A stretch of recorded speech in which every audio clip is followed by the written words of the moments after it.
going by the attacks that happened in El Ade and the Janale, it looks like they have devised some more different tactics from what they have been doing before. Initially, they tried to overrun a camp by just pouring huge numbers of fighters into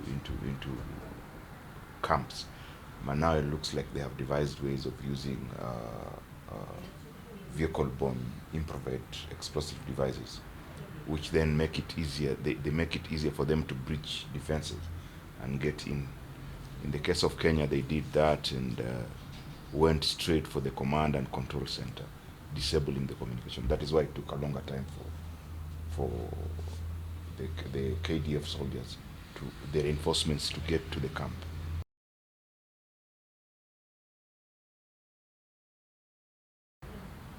This is my observation. I think that would look like they have been defeated. I don't think Amisom or African Union or even the UN would want a pullout immediately after that has happened.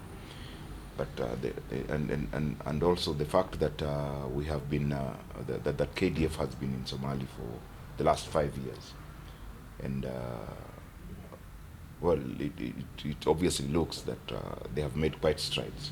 Pulling out will not be the best. Pulling out will just get a vacuum, and in that case, Al-Shabaab will just come back and take.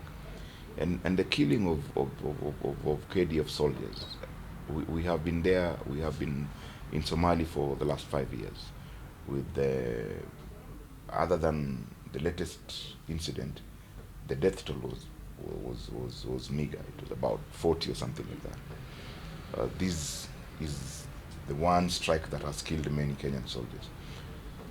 If you look at the US, in Afghanistan or in Iraq, their deaths have been in thousands in a short period of time. So I don't think just these deaths should raise a lot of alarm. In warfare, definitely there will be deaths.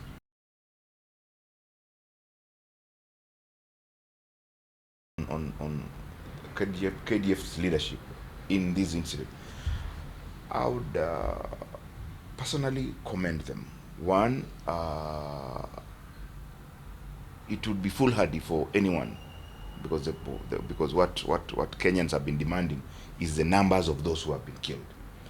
Now, if you take the situation of the attack and the fact that the Al-Shabaab went in with a vehicle laden with the explosives, blew up the camp. Quite a number of Kenyan soldiers have been killed. The Al-Shabaab also had suicide bombers. Now it will be very difficult for Kenya to say we have 50, we have 20, we have how many dead, because as they are picking up bodies, they are also picking up the suicide bombers' bodies. So it has to take time to do DNAs for the families to confirm that this is. For KDF to confirm these are our troops. Others are not our troops. The missing ones, they'll say we have this number of them missing. And then, they eliminate the missing, they eliminate the dead and the injured. Then come up with a substantive number. But as it is, it will be very difficult for somebody to say, for the leadership to say, this is the number of people we have, these are the number of people we killed.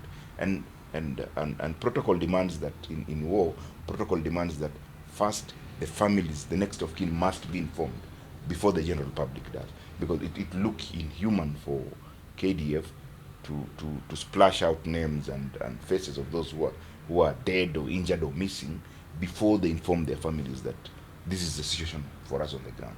And Kenyans should also bear in mind the magnitude of the attack. This was 3 times the US Embassy, 1998 August US Embassy. It is 3 times the Jazeera attack in Mogadishu.